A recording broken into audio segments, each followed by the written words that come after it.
मराठा आंदोलक मनोज जरांगे पाटील यांनी राज्य सरकारला दिलेल्या अल्टिमॅटमचा आज शेवटचा दिवस आहे आणि त्यांनी उद्यापासून पुन्हा एकदा तीव्र आंदोलनाची घोषणा केली आहे। जालन्यातल्या अंतरवाली सराटीमध्ये बोलताना मनोज जरांगे यांनी राज्य सरकारवर विशेषतः उपसमितीचे अध्यक्ष राधाकृष्ण विखे पाटील, मुख्यमंत्री देवेंद्र फडणवीस आणि उपमुख्यमंत्री एकनाथ शिंदे यांच्यावरती कडाडून हल्लाबोल केला।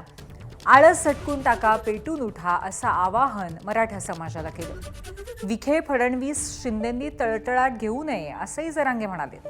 तर कुणबी प्रमाणपत्रासाठी अर्ज केलेल्यांनी आणि अर्ज फेटाळण्यात आलेल्या सगळ्यांनी अंतरवालीत यावं अशी साथ जरांगेंनी घातली आहे। तर कुणीही आत्महत्या केल्यास आंदोलन बंद करेल अशी तंबीही जरांगेंनी दिली आहे।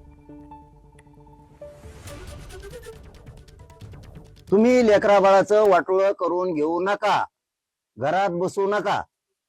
ज्यांनी ज्यांनी अर्ज केलेत हैदराबाद गॅझेटनुसार त्यांनी आजपासून अंतरवलीत यायला सुरुवात करा। तुम्ही अर्ज इथं द्या, सांगा मी हैदराबाद गॅझेटनुसार अर्ज केलेला आहे पण मला प्रमाणपत्र दिलं नाही, ठासून सरकारच्या छाताडावर बसून सांगा जरा। घरात झोपू नका रे तुम्ही। हे लोक हिणवायला लागलेत, आपणच त्यांना बसवलंय, ते अपमान करायला लागले आपल्या लेकरा बाळाचा। ते म्हणते मराठ्यात उदासीनता आहे, मराठ्याला आरक्षण नाही पाहिजे, मराठ्यांना अर्ज केले नाहीत, सांगा कोणी कोणी केलेत।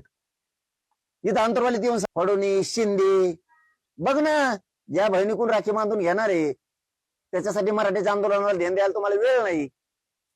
ते बघ ना जरा, तिच्या लेकी बाळीचं काय झालं बघ ना, त्या सोनवण्याच्या पोरीचं वैजापूरच्या वाटोळ झालं ना। लाडकी बहीण आणि लाडकी दिदी, शिंदेने आणली लाडकी बहीण आणि फडणवीसने आणली लाडकी दिदी। कोण पिटिशन दोघात? लाडकी बहीण म्हणल्यावर शिंदे श्रेय जाईल, दिदी म्हणल्यावर आपल्याला येईल।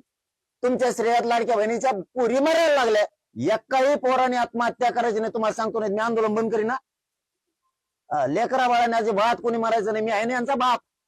एकाने पण मारायचं नाही, लढायचं, थोबाड फोडायचं यांचं, आपण एकाने बी मारायचं नाही। काय अर्थ आहे त्या जगण्यात मग? आणि मनोज जरांगे पाटील यांच्या मुंबईतल्या आंदोलनासंदर्भात मराठा समन्वय समितीने पुन्हा एकदा मुंबई पोलीस आयुक्तांना पत्र दिलंय। 29 ऑगस्टला आंदोलनाबाबत याआधी पत्र देऊनही पोलिसांनी उत्तर दिलं नव्हतं, त्यामुळे हे दुसरं पत्र देण्यात आलंय। या पत्रामध्ये 29 ऑगस्टला अंतरवाली सराटी इथे आंदोलन करणार असल्याची माहिती आहे। तसंच मागण्या मान्य न झाल्यास मुंबईत येऊन आंदोलन करण्याचा इशाराही देण्यात आलाय आणि मुंबईतील आंदोलनाची तारीख नंतर कळवली जाईल असंही सांगण्यात आलंय।